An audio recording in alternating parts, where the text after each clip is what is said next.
Two examples that I will just share with you today, and there are many more, but a long time ago, or a few years ago at least, I worked for a big telco company here in EMEA, and they came to, this is when I worked at Flexera actually, and they came to us with the problem statement, which was nearly half of their support calls were to do with malformed installations and malformed software versions. And it was costing millions a year. And this is where product was only going to grow. So that cost was only going to go up. And what they didn't do, they didn't put their head in the sand and not make it their problem and think it's an end user problem and not look at it that way. They actually embarked on a project with us to actually build best practice, as we said earlier, from the ground up, to unpeel, if you like, an installation like an onion, right? It's just various layers that can be unpeeled, and you have to get to the point where there's something you can redesign and restructure. And again, InstallTools has always made that super easy. So we did a ground up redesign of the installer. We optimized the business processes because there were many different companies involved. This was a telco, and as is normally the case, this telco was not writing their own software. They used various different system providers to do that. We embedded the latest technologies into that product. So at the time it was .NET, there was SQL Server, SQL scripts in there. We did a redesign of how that was rolled out. And subsequently, there was a very successful rollout. I think it's in the millions now of this particular piece of software.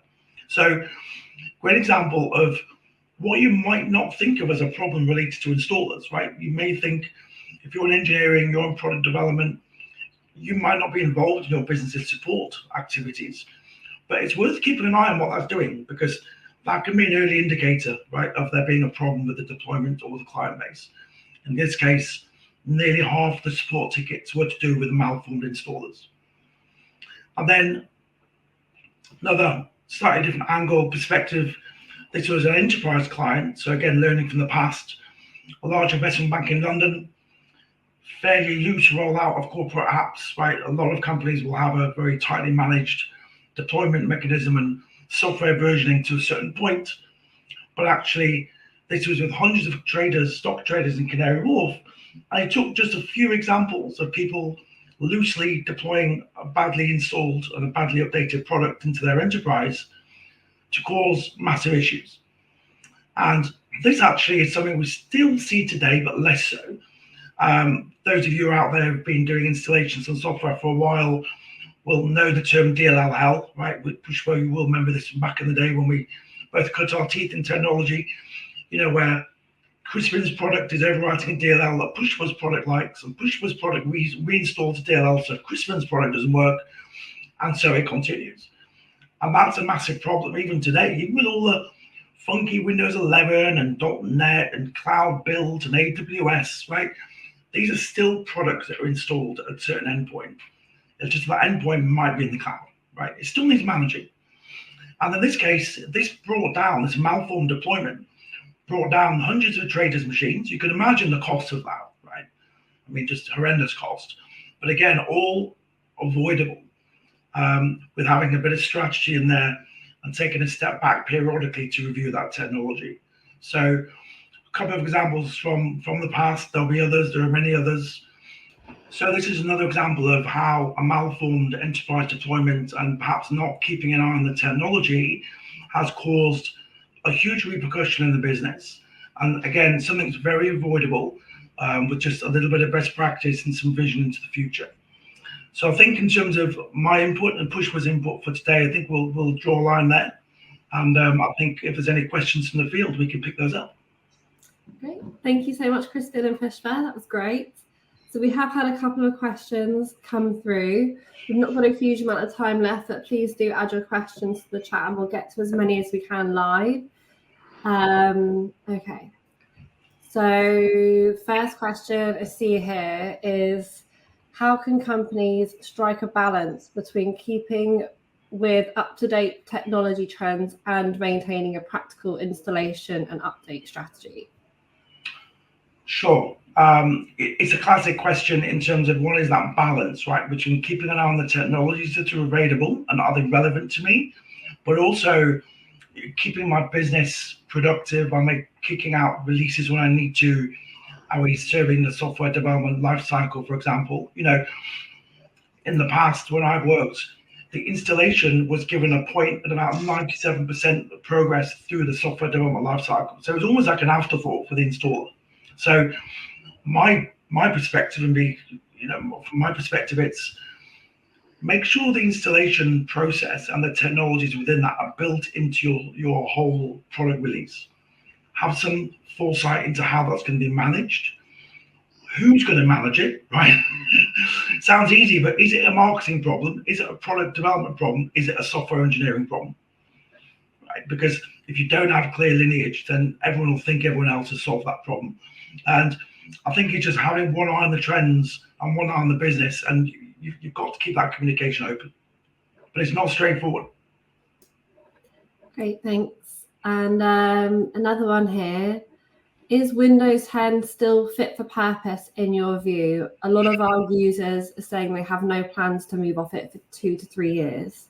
Yeah. So I think if you look at any of the industry stats from Reuters to anybody, everyone's saying, Gartner, for example, as well, certainly in the enterprise world, which makes up most of our platforms, right? Windows 10 is about 60-65%. And about a year ago, it was about 75-80%. So it's slowly getting there. Is it fit for purpose? Yeah, it is. It depends what your purpose is, but you are going to have to come along to Windows 11 and beyond, because that's an inevitability.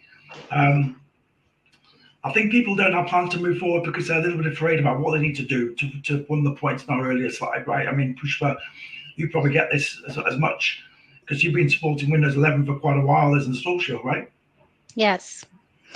So it's slower. The adoption is slower, but it's happening. If you see today, I think 27% adoption is already there, and it's only going to grow as and when people realize that there's no backward path and they have to keep moving forward. Yeah. Yeah, I think, to be fair, the question was, is Windows 10 fit for purpose, not is Windows 11 fit for purpose, which is where we tend to go.